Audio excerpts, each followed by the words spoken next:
poco esperar de que estén avanzando, ¿no? Y creciendo en su construcción como colegas en formación. Yo hoy día vengo a hablar sobre elementos que, bueno, primero van a establecerse desde el punto de vista crítico y luego vamos a trabajar el próximo viernes. Tantas lunas, María Fernanda Feña, ¿cómo estáis? Me siento súper en confianza con ustedes, estoy súper feliz porque los he extrañado harto. La verdad que estuvimos 2 años intensivos, así que ahora me siento como en confianza, no sé, es como una reunión de amigos, algo así lo veo. Así que bueno, la idea, chiquillas y chiquillos, es que podamos compartir esta primera clase de aproximación. Vamos a hablar sobre particularmente el marco, ¿no es cierto?, de trabajos en justicia ocupacional, pero antes de eso nos vamos a situar, ¿no es cierto?, desde también ciertas revisiones teóricas que hemos visto con anterioridad, y la idea es poder terminar con un seminario que yo les voy a invitar a que puedan visualizar para poder volver la próxima clase, ¿no es cierto?, el día viernes, y poder trabajar desde ese seminario y desde los temas que se abordan ahí, ¿no es cierto?, en relación a la aplicación, ¿no es cierto?, sobre los modelos, ¿no es cierto?, de participación en justicia ocupacional. Finalmente, siempre ha existido como esa duda de cómo poder aplicar, ¿no es cierto?, en forma práctica elementos relacionados con la justicia, ¿no es cierto?, en nuestro hacer, y bueno, siempre hemos tenido un poco la visión sobre los imperativos éticos, ¿no es cierto?, sobre esa primera aproximación respecto de cómo utilizar los planteamientos en derechos humanos y que están asociados a justicia necesariamente. Así que voy a compartir pantalla. La clase de hoy día es una clase de reconceptualización, como les decía, y espero que puedan estar la mayor cantidad de estudiantes el próximo viernes. El viernes es la próxima clase, ¿cierto? Para poder, ¿no es cierto?, ir dilucidando y ir estableciendo, ¿no es cierto?, estos elementos desde este abordaje. Bueno, antes de hablar de justicia ocupacional, la idea es poder establecer las primeras comprensiones y nociones sobre justicia. La justicia, como toda conceptualización, es una conceptualización humana y por tanto es diversa, ¿no? Existen diversas formas de aproximación. Un poco aquí vamos a situarnos desde un paper en particular que también les voy a dejar como material complementario, en donde se establecen elementos que establecen esta relación de justicia, que va a estar también íntimamente ligado a las estructuras también económicas y culturales que la preceden.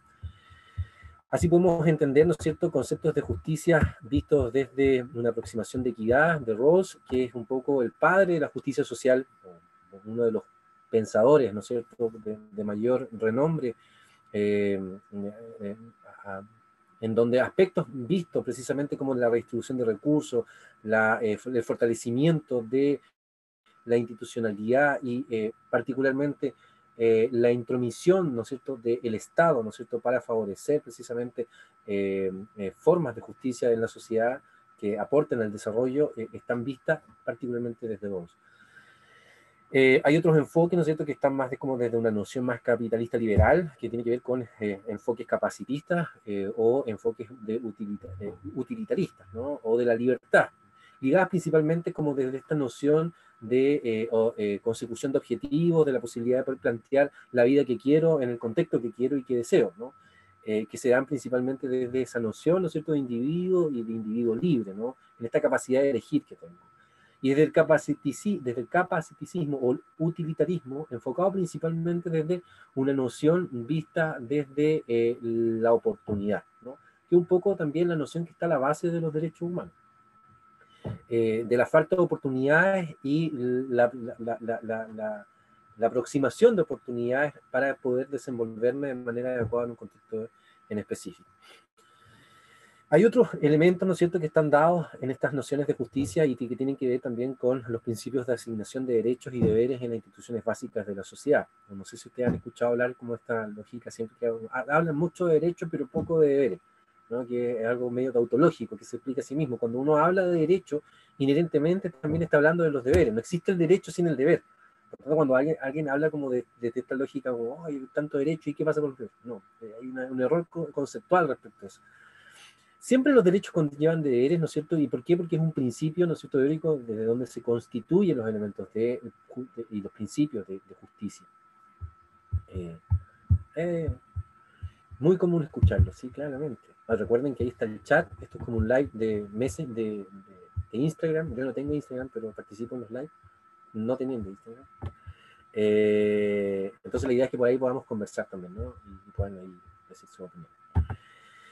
Entonces está dado como principios, ¿no? Hay otro principio que también tiene que ver con la distribución adecuada en beneficios y carga de la cooperación social. Esto más viene como una lógica más desde las perspectivas de la sociedad, o sea, las perspectivas de la equidad social, de Rawls, y que se establecen también como elementos fundamentales dentro de una perspectiva, ¿no es cierto?, social justa. La distribución adecuada sobre beneficios y cooperación social en torno precisamente a castas es lo que ya de alguna manera también criticamos, ¿no? ¿Qué beneficio tienes tú, ¿no es cierto?, al momento de nacer en cierto lugar específico, territorio en particular, o a pertenecer a cierto segmento territorial, ¿no es cierto?, que te permite tener ciertas oportunidades, ¿no? La distribución, ¿no es cierto?, sobre esos beneficios, ¿no?, y sobre cómo se articula la cooperación social desde esos territorios es lo que también se establece y se busca también establecer, ¿no?, como un principio de justicia social. Es decir, a mayor diversidad, ¿no es cierto?, y a mayor equidad o equilibrio de beneficio-carga, ¿no?, que tienen las distintas formas que expresa una sociedad, eventualmente debiese existir mayor justicia, ¿no? La redistribución de recursos, por ejemplo, sociales, o de recursos naturales, la acumulación capital también, y qué se establece o qué se hace con esa acumulación, ¿no es cierto?, de recursos de todo índole, y cómo se distribuye es también un principio que está a la base de esta noción de justicia social. Los principios de justicia, ¿no?, interrelacionados entre las personas, está establecida también como estos contratos sociales que están establecidos principalmente sobre el acuerdo que existen entre dos personas racionales, ¿no? Aquí empezamos a establecer estos principios también modernos, ¿no es cierto?, vistos desde cómo se construye un ser de esta racionalidad, que son libres e iguales en una situación contractual justa, ¿no? Y cuando hablamos de situación contractual es situación social, ¿no? Es decir, que existan una similitud, ¿no?, de posibilidades para poder tomar decisiones sin que exista una opresión, sin que exista una especie de injusticia, ¿no?, ligada desde la desigualdad, desde la apropiación material, desde las construcciones sociohistóricas que se establecen, ¿no es cierto?, en la comunicación o en la interrelación de las personas en la sociedad. Respecto a estas nociones de justicia, particularmente sobre la justicia social, es que vamos a establecer y vamos a ir desarrollando elementos vistos desde la justicia ocupacional. Y cuando hablamos de justicia ocupacional, ¿a qué nos referimos? Les quiero pedir que puedan referir, ¿no es cierto?, y que podamos hablar sobre lo que recuerdan. Profe, yo lo que recuerdo de justicia ocupacional es como que todas las personas tengan la oportunidad, digamos, de poder ejercer ocupaciones significativas para ellos, y que también su medio en el fondo eh, les dé como las condiciones de poder ejercerlas, que muchas veces pasa que hay personas que por diferentes razones, y con razones me refiero como al entorno, ven una imposibilidad de realizar una ocupación que para ellos sea significativa. Eso es lo que yo Estamos recuerdo. hablando, estamos hablando de la capacidad entonces, y estamos hablando de la oportunidad, ¿no? Un enfoque súper individualista, ¿no es cierto?, que está dado precisamente de esta noción de justicia social. Y claro, un poco por allá va, ¿no? La noción de justicia ocupacional está dada y está a la base de la justicia social. Y aquí hay una crítica súper importante respecto de que hay algunos autores y habemos algunas personas que criticamos, ¿no es cierto?, la noción de justicia ocupacional como precisamente un imperativo más académico desde el punto de vista de poder visualizar elementos que ya están descritos desde la teoría social, por ejemplo. Entonces, Claro. precisamente eso lo vamos a revisar hoy día. La idea es poder hacer como esta revisión sociohistórica. ¿Hay algún micrófono abierto? Yo, perdón, me llamo Dana, no sé si me alcanza a escuchar. Dana, ¿cómo estás? Sí, ahí está, Hola, te escucho bien. bien. No habíamos tenido clases juntos nosotros, así que no sé si me conoce, pero Un tengo gusto, una duda no con la lo que conozco. acabo de decir. Cuénteme. ¿Expone entonces que el término de justicia ocupacional sería redundante? Para algunos autores hay una crítica relacionada precisamente con que la justicia ocupacional ya está dada dentro de otros marcos, ¿no es cierto?, que están orientados desde la justicia social. Precisamente eso es lo que vamos a discutir hoy día. Precisamente por eso también se establecen elementos que están dados desde nociones, ¿no es cierto?, críticas que un poco visualizan cómo se ha desarrollado este concepto. Ujú. Muy bien, continúo.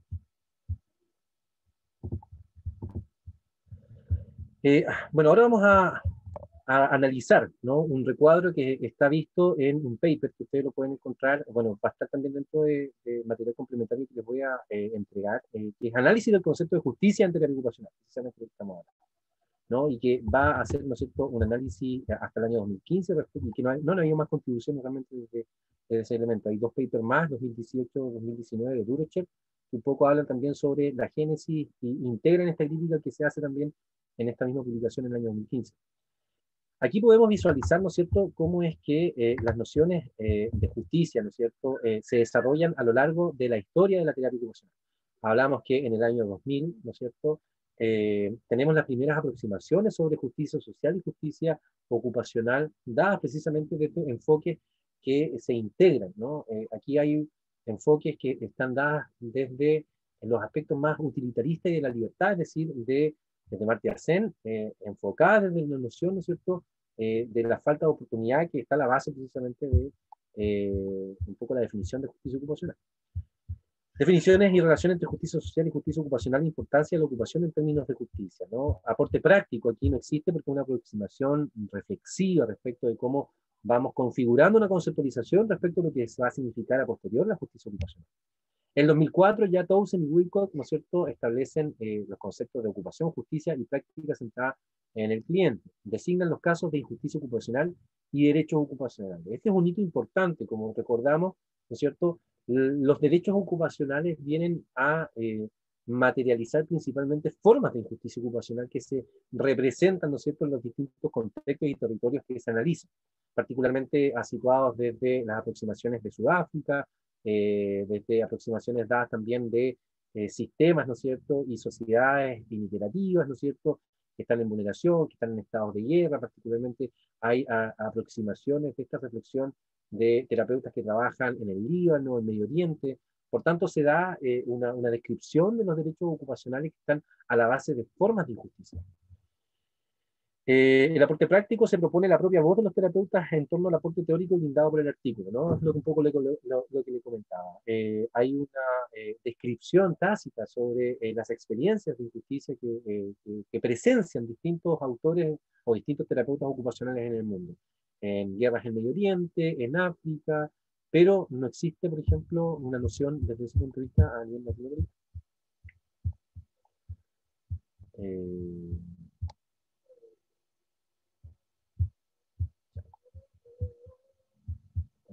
Yo tengo... Ah, sí, Rodrigo, hay alguien que quiere entrar, parece que me están preguntando. Jacobsen, en el 2004, ¿no es cierto?, el concepto de justicia ocupacional establece la importancia del entorno del trabajo como soporte para las personas con discapacidad y la correspondencia entre desempeño y alienación ocupacional. Aquí empieza a existir una especie de empoderamiento o apropiación, no empoderamiento, apropiación, ¿no es cierto?, conceptual, para poder describir precisamente situaciones de injusticia que ocurren, ¿no es cierto?, en la vida de las personas, ¿no es cierto?, que trabajan en el ámbito de la terapia ocupacional o de las comunidades, ¿no es cierto?, que tradicionalmente han trabajado en terapia ocupacional. Estamos hablando de personas en situación de discapacidad, estamos hablando de grupos marginados, ¿no es cierto?, por una situación social en particular, etcétera. Aquí el aporte práctico en concreto no aplica, sino que son también elementos relacionados desde la reflexión, ¿no es cierto?, que busca identificar precisamente esas variantes y esas aproximaciones y poder también favorecer y robustecer los conceptos de justicia ocupacional que en ese entonces, ¿no es cierto?, estaban naciendo. Por tanto, la apropiación conceptual es un poco la tónica que va a seguir hacia adelante en las próximas publicaciones. Ya Wilcock en el año 2006 también establece y apropia, ¿no es cierto?, particularmente hace un vínculo entre la justicia social y la justicia ocupacional, desde el desarrollo del enfoque de la justicia ocupacional para la salud, ¿no? Se reportan algunas experiencias que se han realizado en países devastados por la guerra, poblaciones, comunidades necesitadas, con personas con discapacidad incluidas en sistemas de salud y con poblaciones en las cuales no se ha permitido desarrollar otros roles, ¿no?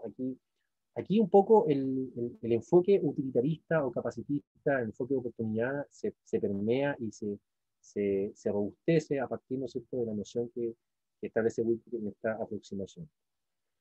La relación entre la salud y la justicia va a ser uno de los primeros aportes para poder establecer la noción sobre precisamente planteamientos de justicia más orientados desde una noción de responsabilidad del Estado, desde estos principios de equidad. Aquí Thibault en 2006, ¿no es cierto?, hace como esta relación sobre justicia y salud. Establece pautas para el funcionamiento de un programa con enfoque basado en la comunidad. También en esta época empiezan a emerger precisamente estos programas que un poco favorecen la aproximación, ¿no es cierto?, de un trabajo en el orden comunitario. En el 2007 se robustecen elementos, ¿no es cierto?, dados desde la justicia ocupacional. Aquí hay participación en las ocupaciones, capacitación de enfoque centrado en el cliente y justicia ocupacional. Se van a conocer 6 procesos de justicia ocupacional para que se investiguen sobre ellos, ¿no es cierto?, dados principalmente sobre los principios, ¿no?, que están a la base, ¿no es cierto?, de las formas de justicia. Fujimoto y Wama establecen, ¿no es cierto?, aproximaciones de conceptos relacionados principalmente con la construcción de modelos que tengan y sirvan para una base de apropiación cultural. Vamos a ver.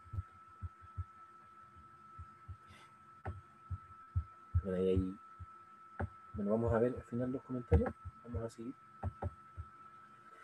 La Federación Mundial de los Terapeutas Ocupacionales, ¿no es cierto?, establece en el año 2008 un apartado que habla sobre la consecución, ¿no es cierto?, y los conceptos relacionados con justicia y injusticia ocupacional. Por tanto, un poco apropia también los conceptos relacionados con esto. Simo Powell y Kapanadatse establecen la justicia como un valor central, ¿no es cierto? Pero aquí, por ejemplo, el trabajo que se hace con Powell y Simo y que continúa hasta los días de hoy, no tiene que ver con la justicia ocupacional. Yo creo que aquí se establece como el primer principio un poco disonante, ¿no es cierto?, o crítico respecto precisamente de elementos que están dados desde la justicia, ¿no?, desde asumir los valores de justicia desde las tradiciones, ¿no es cierto?, de ciencia social tradicional y establecer modelos, ¿no es cierto?, para poder fundamentar prácticas en terapia ocupacional que estén dadas precisamente desde estos lineamientos, ¿no? Enfocado principalmente en perspectivas sobre igualdad y justicia social desde una aproximación más equitativa y desde un protagonismo también que debe tener el Estado. Smith y Hilton favorecen precisamente más elementos que van a favorecer la apropiación de conceptos relacionados con injusticias ocupacionales y así también en adelante. Aquí yo les voy a dejar este paper para que lo puedan revisar también para la próxima clase, con el fin de poder también dilucidar entre todos los elementos relacionados con el trabajo, ¿no es cierto?, práctico, a partir, ¿no es cierto?, de tomar esta conceptualización de justicia ocupacional en el abordaje con personas. Y bueno, a partir de 2011 en adelante se establecen diversos tipos de estudios que tienen que ver principalmente con establecer revisiones de literatura, reconceptualizaciones, robustez de ciertos lineamientos teóricos y propuestas también críticas respecto del hacer, ¿no es cierto?, en este ámbito. Ustedes, de hecho, en estudios sobre ocupación, vimos en la última unidad una revisión de conceptos, ¿no?, que están dados precisamente de la justicia ocupacional de Duracek de 2018-19, donde se establece también como la historia, ¿no es cierto?, anglosajona, eurocéntrica, relacionada con la aproximación, ¿no es cierto?, de la justicia ocupacional como concepto. Bueno, hasta aquí la idea es poder, ¿no es cierto?, visualizar que existe un desarrollo importante a nivel conceptual que tiene por lo menos 20 años, en donde, o casi 20 años, en donde hemos pasado por hitos importantes, en donde la justicia ocupacional ha tomado ribetes que la han posicionado y que también paulatinamente, ¿no es cierto?, la han criticado para poder también ser reconvertida y reapropiada también en los lugares donde se encuentra. de una perspectiva más colonial, ¿no es cierto? Nosotros nos encontramos en un territorio en donde las aproximaciones que llegan, ¿no es cierto?, a través de la academia, siempre están situadas desde un contexto anglosajón, desde un contexto eurocéntrico, donde no podemos visualizar, por ejemplo, las nociones más colectivas que suceden y que son propias, por ejemplo, de las construcciones sociohistóricas que encontramos en los territorios donde habitamos. Esto es importante porque tanto la noción de derechos humanos como la noción de justicia están dadas principalmente desde la responsabilidad individual, están situadas al individuo, a la persona, y no a los colectivos. ¿Ya? Esta es como la primera aproximación crítica que podemos hacer respecto de el componente teórico global que encierra, ¿no es cierto?, el poder hablar de derechos ocupacionales o de justicia ocupacional. Y desde la perspectiva de derechos, ¿no?, es importante situarnos entonces desde cuáles son las nociones básicas en cómo se ha visualizado, cómo se ha desarrollado esta noción, ¿no? Estamos nosotros hoy día visualizando y habitando una tercera corriente eh, que podemos llamarla como histórica, ¿no? No histórica, sino formal, que está dada principalmente desde la Revolución Francesa, ¿no es cierto?, a una segunda generación, cuando existe también a partir de los aspectos de la modernidad, ¿no es cierto?, cuando existe como esta globalización del mundo en torno a ciertos valores específicos, ¿no es cierto?, que son previos a la Segunda Guerra Mundial, que tienen que ver con lo económico, lo social, lo cultural, ¿no?, con un foco en la igualdad, pero cierto orden social y territorial, y una tercera generación de derechos humanos que tienen que ver con derechos colectivos, ¿no es cierto?, y que están dadas principalmente a la globalización del mundo. Hay otras nociones de derechos humanos que vienen conversándose desde hace 2000 años, ¿no?, pero que desde lo formal se estructuran para la formación en historia, ¿no?, desde estas tres primeras, o desde estas tres estructuras generales.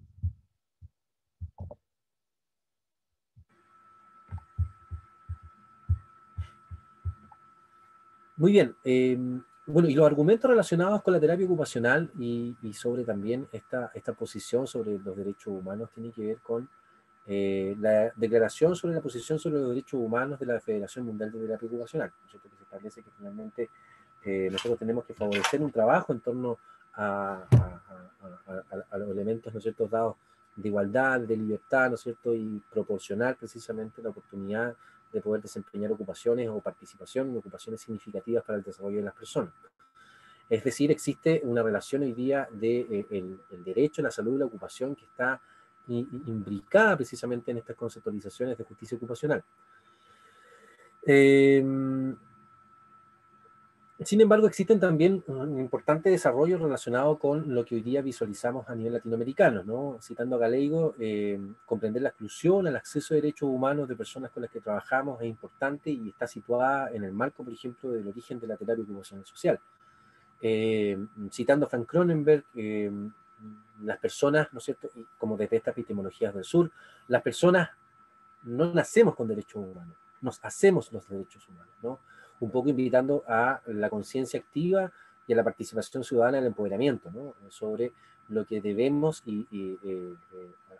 hacer para poder ser efectiva, ¿no es cierto?, esta condición personal de que tengo derechos, ¿no?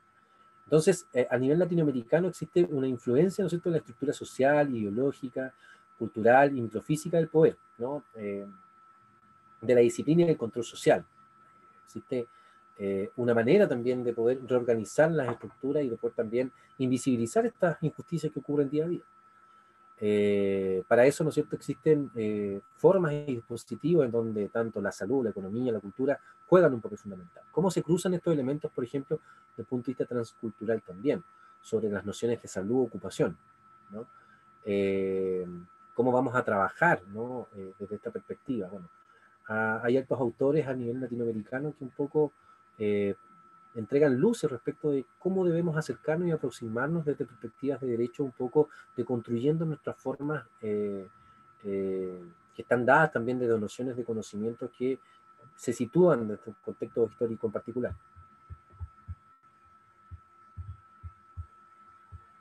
Cuestionar nuestro poder tiene que ver principalmente con poder criticar, ¿no?, la posibilidad que tenemos para influir en la vida de otro y un poco también reflexionar sobre la importancia y la ética asociada, ¿no es cierto?, a la praxis sobre el hacer en terapia ocupacional, sobre la capacidad de transformar comunidad, sobre la capacidad de poder reproducir formas, ¿no es cierto?, que generen formas de injusticia, o la capacidad que tenemos para influir en los estados de salud, para favorecer condiciones de vida adecuadas, que puedan o no estar en contextos, ¿no es cierto?, de privación de ciertos elementos que eventualmente como también profesionales podemos gatillar, ¿no? Nuestro poder y nuestra ética en un contexto de trabajo territorial siempre está dado desde el fortalecimiento y desde lo que las personas pueden visualizar, ¿no?, más que lo que nosotros podamos influir en relación a lo que pensamos que debiese estar bien. Entonces, hay nociones aquí que se cruzan, ¿no es cierto?, desde lo cultural, que necesariamente tiene que estar a la base para poder establecer un trabajo en derechos humanos que sea coherente. Bueno, los derechos humanos, ¿es un enfoque individual o colectivo? Los derechos humanos, como una construcción sociohistórica, está dada desde una visión individual, ¿no? Y esta visión individual es de Amartya Sen, y que está dada principalmente desde un enfoque capacitista, ¿no? Y desde esta perspectiva, desde la ciencia de la ocupación se presupone el poder de las prácticas ocupacionales para revertir procesos de exclusión, segregación, marginación y de privación, ¿no?, que generan la estructura social y económica. Un poco nos vinculamos desde esta perspectiva de terapia ocupacional social, ¿no?, de un poco movilizar, ¿no es cierto?, nuestro foco de atención a que en lo tradicional es persona, ¿no?, una terapia ocupacional centrada en la persona, centrada en la evidencia, centrada en la ocupación, a no centrarnos en la persona, sino centrarnos en la estructura social. ¿Por qué? Porque son las estructuras sociales, las estructuras económicas, las determinantes sociales políticas, las que van a permear, ¿no es cierto?, la vida de la persona en relación a nuestras condiciones de salud a través de procesos de exclusión, segregación, marginación y de privación, que van a estar situadas desde dispositivos, ¿no es cierto?, que están y son controlados por los aparatos estatales, ¿no? Entonces, situarnos desde la posición principalmente individual nos va a servir precisamente para favorecer, ¿no?, oportunidades, establecer elementos. Independiente de que nosotros trabajemos de manera colectiva, finalmente siempre las perspectivas van a situarse de una perspectiva individual. Cuando abordemos, ¿no?, una perspectiva de derecho desde el punto de vista colectivo, vamos a estar hablando de otra forma de entender los derechos humanos. Entonces, esta es una especie de incongruencia que es interesante analizar, porque finalmente cuando trabajamos desde lo colectivo, cuando trabajamos desde nociones, por ejemplo, de terapias ocupacionales colectivas, ocupaciones colectivas, o trabajamos desde perspectivas de fortalecimiento comunitario, cultural, también estamos estableciendo, ¿no es cierto?, nociones que son transculturales, ¿no es cierto?, y que de alguna u otra manera digregan y siguen atomizando el tejido social, ¿no?, porque finalmente da cuenta de posibilidades que son siempre individuales. El análisis de la terapia ocupacional, ¿no es cierto?, se da desde una perspectiva individual. ¿Por qué? Porque estamos situados precisamente desde la persona. Pero cuando hablamos desde analizarlo desde una perspectiva más colectiva, estamos, como lo ha hecho la terapia ocupacional social, estamos empezando, ¿no es cierto?, a repensar, a reformular una noción sobre vida, dignidad, lo que somos, lo que queremos, hacia dónde vamos.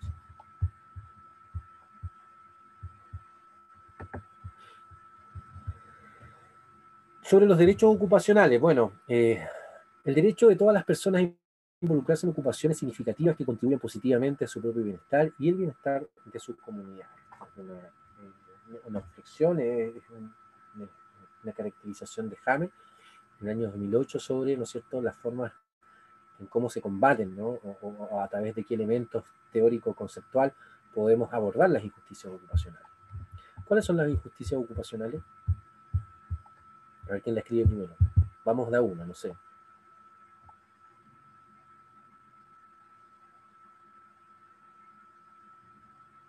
¿Lo recuerdan?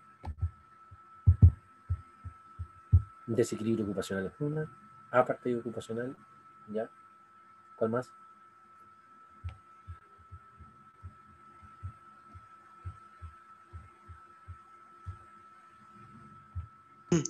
La marginación, Marginación ocupacional, muy bien, Mati. sí, a la marginación igual. Alienación ocupacional, muy bien. La privación igual estaba. Privación ocupacional. Y falta una. Y la tenemos todas, muy bien. ¿Quién la recuerda?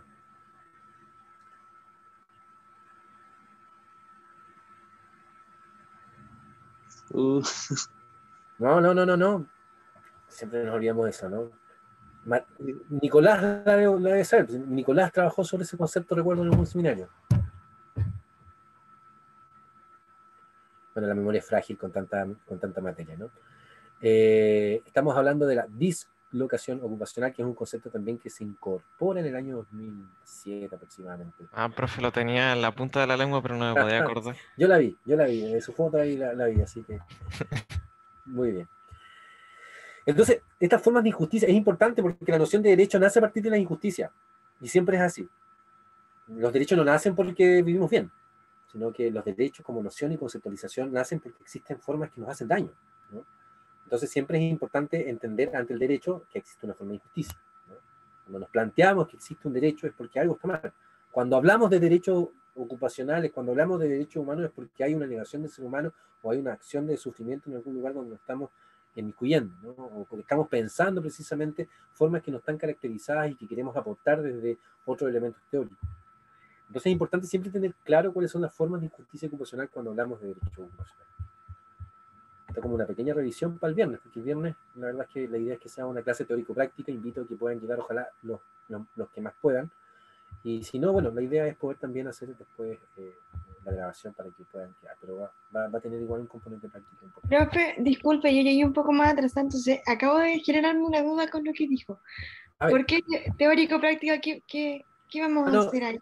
teórico-práctico conversaciones, un taller así Pero como... no va a ser con ninguna evaluación. No. Ya, ok. Ya, muy bien.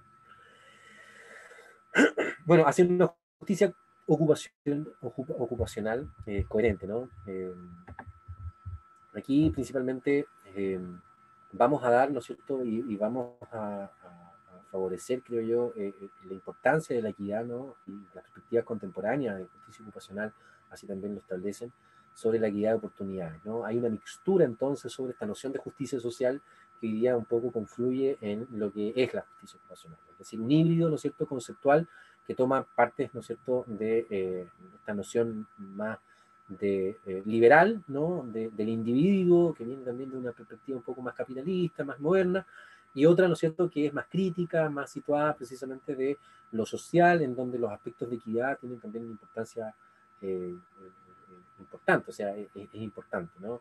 Establecer como, y que viene también como desde la noción un poco de la terapia ocupacional social, ¿no? Que se da precisamente y se desarrolla en un contexto histórico en particular, ¿no es cierto? Y que se robustece en la medida que se consulten y se revisan precisamente estas aproximaciones teóricas. Implica responsabilidades éticas y políticas para la terapia ocupacional, ¿no? Y porque se los comento así, y en esta revisión rápida, ¿no? Así nos podemos dar cuenta, ¿no? Las responsabilidades éticas en relación a lo que debiésemos ser, las responsabilidades políticas en función a lo que podemos llegar a ser también. Es un desarrollo también conceptual que requiere un trabajo global, a propósito, ¿no es cierto?, de la proliferación también y la globalización de la terapia ocupacional en los distintos países. Creo que en no mucho tiempo más vamos a estar viendo trabajos teóricos importantes que van a quizás desmitificar y van a reconceptualizar todo lo que estamos hablando, porque en definitiva se va movilizando en la medida que también se van posicionando, ¿no es cierto?, visiones del mundo en relación a lo que entendemos como justicia. Y bueno, lo obvio, ¿no es cierto?, relacionado con lo que les comentaba anteriormente, que, bueno, las situaciones de injusticia, ¿no es cierto?, están dadas precisamente para poder pensar las formas en cómo debiesen establecerse los derechos de las personas, ¿no? Y entendiendo derecho como ese argumento, esa capacidad nata que eventualmente debiese tener un ser humano solamente por el hecho de existir, ¿no? Que va a favorecer su desarrollo integral para poder aportar a la comunidad donde vive y de esa manera poder ser todos más felices, o poder estar todos de manera, de una perspectiva de bienestar mejor y poder aportar también, de cierta manera concreta al medio y la comunidad donde vivimos. Eh, bueno, algunos aspectos críticos relacionados con la justicia social, o sea, con la justicia ocupacional, que tiene que ver precisamente que no hay una distinción muy clara sobre la justicia social. Como les decía, hay mixturas, ¿no es cierto?, discursivas, pero que eventualmente pudiésemos también consultar, ¿no es cierto?, de manera directa. Un poco es la misma crítica que podemos encontrar, ¿no es cierto?, a la postre, por ejemplo, de la construcción de la ciencia de la ocupación. ¿Por qué tiene que existir una ciencia de la ocupación? Si muchos de los aspectos de la ciencia de la ocupación lo podemos encontrar, por ejemplo, en la ciencia social, ¿no es cierto?, en ciertas líneas, ¿no es cierto?, desarrolladas por ciertos autores, ¿no? Y que también hoy día, de alguna otra manera, por ejemplo, también se critica mucho desde esta terapia ocupacional decolonizada, ¿no?, que ocupa también conocimientos propios del desarrollo territorial respecto de lo que entendemos por ocupación, lo que entendemos por justicia, lo que entendemos por la noción de derecho, ¿no? Por tanto, esta redundancia un poco epistemológica o argumentativa radica precisamente en esa necesidad probablemente de poder globalizar, ¿no es cierto?, y estandarizar una forma de pensamiento que a todas luces no es, ¿no? Ese es un punto de vista crítico. Esta crítica también la establece Hamel, ¿no? Muy bien, poca atención a la definición, ¿no? La definición sigue siendo un poco difusa, siguen estableciéndose elementos que se dan desde el principio que son y no son, ¿no? Que eventualmente por un autor, ¿no es cierto?, se desarrolla desde una perspectiva y si vamos a otro autor se robustece o se critica o se reformula, ¿no? Dificultad para identificar injusticias ocupacionales, ¿no? No es solamente nosotros, siempre cuesta aprenderse y entender las formas de justicia porque hay muchas que son muy sutiles y que desde la definición también no nos encaja mucho. ¿Cuál es, por ejemplo, la diferencia entre privación y marginación? ¿Qué me la puede decir ahora? Sin mirar. Van a haber sutilezas, ¿no?, que eventualmente nos van a facilitar la comprensión y van a facilitar la aplicación práctica, ¿no?, de estas formas de justicia. No se sumerge en la literatura sobre justicia. Hemos hablado de 3 autores sobre justicia, pero existe toda la teoría de la justicia, ¿no? Y la teoría de la justicia tiene decenas de autores. Por tanto, eventualmente vamos a ir visualizando en el tiempo próximo cómo es que esta definición va a ir tomando otros ribetes a propósito de el rescate de otros saberes y de otras conceptualizaciones, que eventualmente, y espero que sea así, muy probablemente también den respuesta, por ejemplo, a epistemologías del sur, ¿no? Por ejemplo, si queremos hablar sobre una noción de justicia colectiva, necesariamente tendríamos que construir una noción de justicia ocupacional desde Husserl, no desde Rawls. ¿Y qué significaría eso? ¿No? Significaría que tendríamos otro tipo de justicia, de injusticia, de justicia ocupacional, absolutamente distinta. Si nos tomamos, por ejemplo, en palabras de Dussel o de Buenaventura, dos Santos, ¿no? Claramente van a haber elementos ahí importantes que eventualmente van a transformar esta conceptualización. Usa justicia y derecho como sinónimo. Esto es una crítica importante, ¿no es cierto? Porque no hay una distinción epistemológica, por tanto también hay una debilidad desde el punto de vista, si lo queremos establecer como un marco, por eso no es marco, ¿no? Y son propuestas, ¿no? Eventualmente pueden ser criticables, adaptables, y eso es lo que vamos a ver el día de hoy. Se dice que la meta son se dice que la meta de la justicia ocupacional son los derechos, ¿no? Y bueno, la noción de derecho, eventualmente, como punto de vista de la emancipación, no necesariamente lo es, por ejemplo, si lo visualizamos como de perspectivas más territoriales, ¿no? Sino que están dadas de nociones más desde el fortalecimiento, de la reinterpretación y de la decisión si eventualmente es o no es. Favorece principalmente un lenguaje disciplinar, ¿no? Establece también una forma, un área que permite pensar, y eso es positivo. Y bueno, está centrada en la persona, está centrada en el individuo, está centrada en la comunidad y en el colectivo. Y eso también es un punto de vista crítico que se interpone y que no favorece, por ejemplo, la aplicación de estas lógicas en comunidades originarias en el sur global o en América Latina.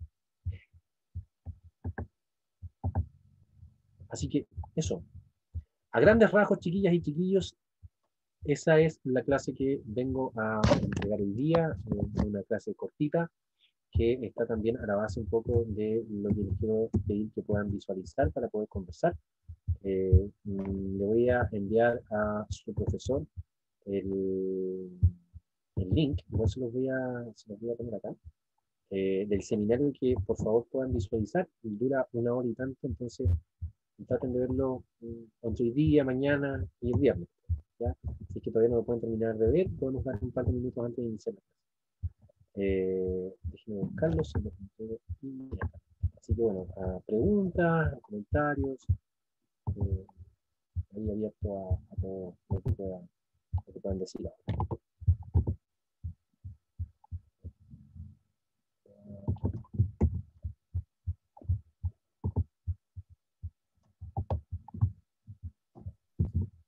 ¿Vas a enviar el link, Juan? Ah, ahí está. Sube.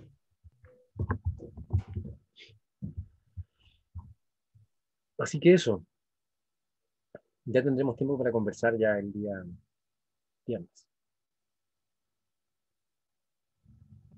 A ver, vamos a ver un poco Nicolás comenta.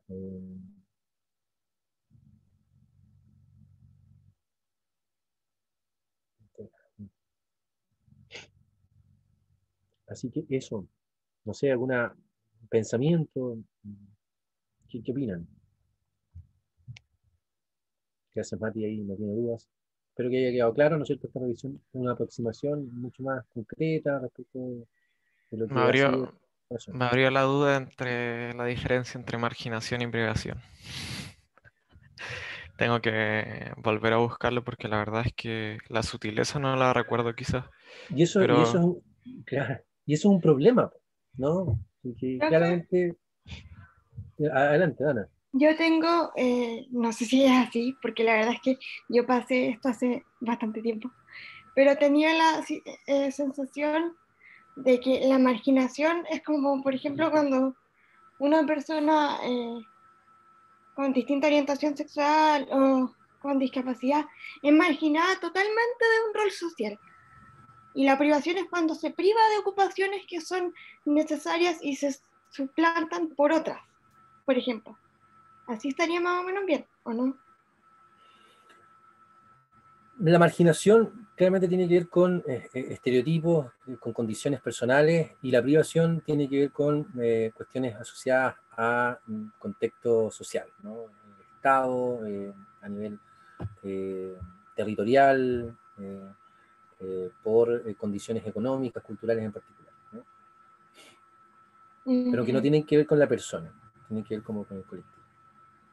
Ahí está como Ok, cultural. ya, Y eso así de es bueno. memoria, igual, será o no será. Voy a profe, comentar, espérenme. profe no, pero o sea, las dos son componentes, digamos, de sociales o la privación es más individual y la marginación más social. Vamos Como a que igual responder me esa queda la duda. pregunta, en la próxima clase apenas iniciemos. Vamos a tener todos muy aprendidos las formas de injusticia ocupacional. Sí, había un paper, me acuerdo, pero no lo logro pillar. Yo sé que lo De tenía, Durocher, pero 2019. Bueno, yo se lo voy a enviar también, sí, bueno, no son tantos papers. Yo creo que voy a hacer una carpeta con justicia ocupacional para que las tengan ahí siempre. sí, sí. Sí, Profe, sí, yo lo tenía. ¿podría enviar el paper que tiene el cuadro que puse en la diapo? Porque no Sí, sí, alcancé obvio. como Sí, se me va sí. a O olvidar sea, y varios, no porque quiero esta volver clase a hacer también las está cosas. construida de varios papers, como ciertos elementos de varios. Así que ahí va a estar la bibliografía también presente en la clase que está bien simple, porque, bueno, era una conversación realmente. Y una recapitulación, no podemos hablar de cómo hacer algo si es que no tenemos claro todos los aspectos todavía centrales, de cómo se construye, de por qué y ya tenemos un spoiler, ¿no? Que es complejo de aplicar. Entonces, ahora tenemos que llegar en la próxima clase a tratar de situarlo desde perspectivas y situaciones de salud en particular. Entonces, va a haber caso clínico también. Por eso necesito que ojalá vengan hartos para poder conversar y poder dividirnos el trabajo y después poder hacer algo entretenido que nos dé ciertas luces de cómo hacerlo, ¿no? Porque no hay una receta. Profe, ahora yo quiero decir algo súper patuamente porque tengo una cosa sobre la ciencia ocupacional que Sí, quiero que adelante. usted y el profe Rodrigo se queden pensando para ver qué me pueden decir el próximo viernes. Ya, A pues. mí me pasa con la ciencia ocupacional. Y con porque no sé si ha visto que hay como una corriente que ahora dice que no hay que usar modelos de intervención. ¿La vio? Sí, claro. Sí, Ya, ya. Pero fuera de eso, a mí me pasa que la ciencia ocupacional sostiene nuestro quehacer profesional en general. ¿Ya? sí. O así lo entiendo yo ahora. A mí me encantaría el día de mañana dedicarme a ciencia ocupacional, sería muy bacán. Pero mi problema con la ciencia ocupacional es que siento que no se sustenta bien en la persona a la que están tratando. Por ejemplo, cuando viene un terapeuta ocupacional a hablar de justicia y discapacidad y vida sexual en la discapacidad, y yo siento como paciente, como usuaria, como persona en situación de discapacidad, que nadie me pregunta y todo el mundo habla sobre mí, y que no está bien sustentado cuando tú vas a escribirlo en una teoría que respalde a la persona, sino como en muchas cosas que se suelen creer. Y no sé, creo que ese es el problema con la ciencia ocupacional actual, que en realidad responde como a ciertas cosas más idílicas y se olvida de hablar con la persona que se supone que están defendiendo para ver qué tiene que decir.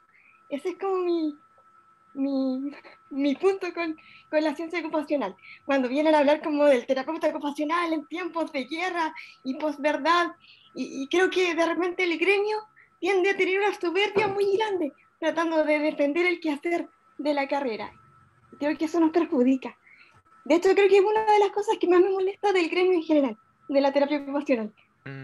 Yo creo, o sea, yo concuerdo igual un poco con lo que dice la Dana, pero creo que las teorías, claro, pues son quizás, por eso se llaman teorías, no son como 100% verdades, y son un análisis de estas situaciones que tú misma mencionas. O sea, puede que tengan errores o no, Mm, y esa es la sí. idea de que se vaya construyendo un conocimiento, pues, que vaya cambiando en el tiempo y no es siempre estático, es Claro, dinámico. pero, sí, pues, pero es que a eso voy, a que es difícil tener una versión concreta, entonces eso es lo que a veces genera más dificultad en la ciencia ocupacional, en que se pueda validar de cierta manera algo en específico, como que en general no pasa, por lo menos Claro. Absolutamente, absolutamente de acuerdo. Y mira, bueno, las teorías, ¿no? El cognitariado, ¿no? Como este nuevo como elemento hoy día de trabajo cognitivo, ¿no? Que está dado principalmente como de que es bien posmoderno, de buscar la verdad donde no existe, para ir claro, visualizando elementos y conceptualizarlos y tenerlos ahí como para el abordaje claramente estás distante, ¿no? De la realidad que se percibe. Y muchas veces, ¿no? En el ejercicio académico para poder develar ciertas verdades, ¿no? Que existen y que están, claramente existe una vulneración en torno a la identidad y en torno también a la utilización. Es una aproximación académica utilitarista, ¿no? Establecer estos elementos. El planteamiento crítico, ¿no? Y parte de una terapia ocupacional, por ejemplo, decolonizadora o del abordaje en salud decolonizador, tiene que ver precisamente con un poco situarnos también y criticarnos a nosotros como profesionales, por ejemplo, qué elementos puedo tener yo para poder hablar de ciertos aspectos que no he evidenciado. Y de esa perspectiva hoy día existen también formas de poder también plantear un trabajo que sea atingente y que establezca también el respeto necesario y el reconocimiento necesario respecto de lo que se va a evidenciar. Por tanto, hoy día a propósito también, ¿no? De la justicia social, las oportunidades, la equidad, se busca también que en la diversidad, ¿no es cierto?, de planteamientos teóricos, existan también diversidad de formas y de autores que vivan y presencien esos elementos, ¿no? La investigación-acción, la investigación etnográfica avanzada, son formas también que nos permiten poder visualizar estas formas desde las perspectivas de quienes las viven, de quienes las encarnan, ¿no? Ahora, la aproximación del autor, el académico, que eventualmente es quien escribe y quien publica, ¿no? Claramente también hay una necesidad de diversificación importante y que la teoría feminista también nos ha aportado un montón respecto de cómo también poder plantearse desde esta lógica de, bueno, yo voy, saco la Profe, información, ¿sí? yo igual creo que obviamente un académico investigador no va a publicar algo a lo mejor sin tener recopilación de información, pero el tema de la recopilación de la información es que siempre va a estar acotada a un contexto determinado. Y que va Nunca también, va a ser universal. sí, pero que además también están bajo la perspectiva del observador. Entonces, si Eso. yo, por ejemplo, hablo de personas en situación de discapacidad y no tengo discapacidad, eventualmente va a haber un sesgo. Y eso es algo que también, eso es una aproximación epistemológica que se ha desarrollado a partir del feminismo y que ha sido súper potente con las ciencias sociales en general. Y que hoy día se busca también poder diversificar esa forma también de poder establecer esos elementos. Nosotros hoy día hablamos de, por ejemplo, expertos por experiencia. Eso, hace un par de años atrás era imposible. Poder invitar, por ejemplo, al final de una clase de psicopatología a un colectivo de personas con discapacidad psiquiátrica, para que después de aprender mucho, bueno, ¿qué pasa con las personas que realmente tú vas a aprender? De tener como siempre ese nexo y ese cable de tierra necesario para poder también aprender de aquellos que viven, ¿no es cierto?, esas situaciones de injusticia o esas situaciones de exclusión o están en el enfoque, ¿no es cierto?, o se encuentran en el lugar de sufrimiento y entonces también nos puedan poder entregar otras percepciones, ¿no?, de lo que eventualmente debiese ser. Y creo que eso es importantísimo. Creo que en terapia ocupacional paulatinamente también se está abriendo espacio y necesariamente en este ámbito y inequívocamente a futuro la diversidad tiene que llenar los espacios en todos los lugares. Así que va a ser bello también cómo visualizar, ¿no es cierto?, a propósito también de que ustedes ya poco tiempo más tienen que pensar su tesis. Mira, no queda tanto tiempo, queda un año nomás. Y claro, ahí también, ¿qué pasa con ustedes en sus experiencias, en sus vidas, en sus sentires, y cómo también desde ahí pueden aportar también a la comprensión, ¿no? Para seguir mejorando. Así que Pasa agradezco muy rápido el tiempo, muy profe. rápido el tiempo. Agradezco mucho a Dana tu intervención, creo que es necesaria, así que espero también te haya sido satisfecha tu pregunta, ¿no? Creo que, bueno, a tu pregunta realmente comparto, ¿no? El apotudero experto siempre va a estar y yo creo que en la medida que nosotros como académicos vayamos abriendo espacios también y también exista, ¿no es cierto?, a partir del acceso a oportunidades, también la posibilidad de que existan personas, ¿no es cierto?, que puedan establecer estas nociones y estas verdades. Y no solamente desde el academicismo o la divulgación científica, sino desde otras aproximaciones también desde el saber.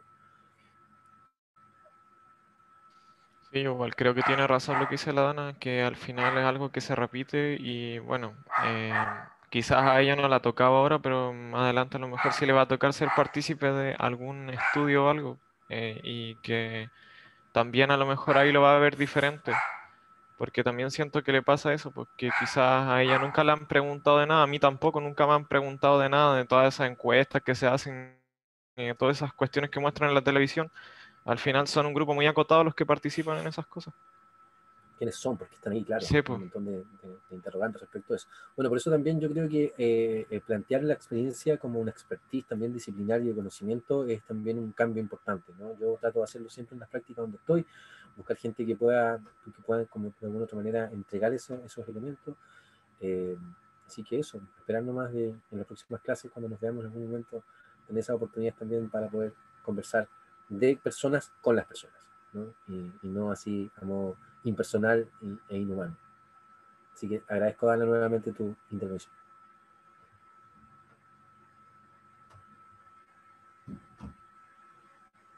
No sé si estamos hasta acá, Rodrigo, estás por ahí. Dana, ¿qué opinas respecto a lo que acabamos de comentar? Me interesa también Grande un poco Dana. tu retroalimentación. No, en realidad estoy súper de acuerdo con su postura y también la de Nico. Sí, es que a veces me causa conflicto a mí como ¿Está bien? persona con displexia, como de repente hablan como de ciertas situaciones. O sea, Em, claramente. Así que bien, bien, yo creo que está bien. Y me quedaron claros hartos conceptos de la clase igual, que no había repasado como hace mucho. Así que sí, me gusta. Sí, muy bien. A propósito de esto, creo que lo hablamos alguna vez en Introducción a la Terapia, ¿se acuerdan? Sobre la empatía, cuando hablábamos de la empatía individual, la empatía vincular, la empatía más ecológica, que tenía que ver como con esa imposibilidad que finalmente uno tiene. Uno siempre habla, uno trabaja con personas que están en situación de sufrimiento, ¿no? Elegimos una carrera para ayudar. Es una profesión de la salud. En la prevención ojalá estemos también y va a ser bonito, pero en general nos va a tocar, ¿no es cierto?, personas en situación de sufrimiento. Y claramente la empatía ahí juega un papel fundamental también como una característica personal, pero eso tiene un límite. Nunca vamos a poder estar en el zapato de la otra persona, jamás. Y eso es una máxima, y eso es importante tenerlo siempre en claro. porque siempre entonces va a ser necesario entender, ¿no es cierto? Y poder generar un vínculo, poder establecer O una sea, relación que nos ojo permita también igual, poder aproximarnos. yo no creo, por ejemplo, yo no estoy diciendo que usted no sepa sobre discapacidad o sobre... No, mentira. ¿No? Así es. Es Entiendo. evidente que los conocimientos de los terapeutas están, porque uno se maneja a través de eso, como usar y lo demás. Ya, entonces tampoco es como que uno venga aquí desde la soberbia de decir, ah, no, pero es que yo tengo y por eso yo sé. Podría no saber. El punto es cuando los conocimientos son válidos, pero merecen ser compartidos también desde todos los puntos, de todas las personas involucradas. Sí, claro. Siempre tiene que ser el conocimiento de ese nivel. Así que bueno, con esta, yo creo que con esto ya estamos. Rodrigo, no sé si estás por ahí. Por ahí Paula encontró la diferencia entre privación e imaginación. ¿Vieron? Ahí van a poder ver atrás, dije algo similar. Pero claro, son sutiles, ¿no? Y también están dados como de perspectivas de tiempo. Entonces, bueno, vamos a tratar de, la idea es que vengamos con estos conceptos claros, para poder ir como visualizando qué es lo que podemos hacer en base, ¿no es cierto?, a la participación desde este modelo de justicia en la próxima clase. Igual estaba revisando eso. Ya lo pillé igual. Es lo mismo que coloca la Paula. Sí. Gracias, ¿Qué es eso? Juan. Gracias, Bien, Juan. bien. Importante la revisión que hiciste y que nos va a ayudar mucho para lo del viernes. Así que reitero la invitación que nos hace Juan de revisar los conceptos y nuevamente para llegar preparado. DuroChef 2019, igual va a estar, eso está en revisión de conceptos de justicia ocupacional en ese paper. No sé si es ese paper el que consultaste, Paula. Ese Bueno, mismo. muy bien. Ahí les voy a entregar también como todo un armado ahí de papers para que puedan leer. No se los lean todos, la verdad es que me interesa más que puedan visualizar estos elementos más generales y el seminario. El seminario creo que es interesante porque es también una información hablando de esto mismo, ¿no? Estamos hablando de que hablan cómo se configura una política social cuando hablamos de salud y cuando hablamos de discriminación. ¿Quiénes hablan cuando estamos hablando de estos temas? Bueno, aquí hay un seminario que habla sobre aquello y que tiene a rectores y académicos, no tiene ninguna persona en situación de discapacidad. Así que visualicemos cómo nos va con eso. Así que eso, que estén muy bien entonces, nos veremos hasta el viernes. Gracias, Juan. Gracias a todos y a todas. Cuídense. Chao, nos vemos. Nos vemos. Chao, chao.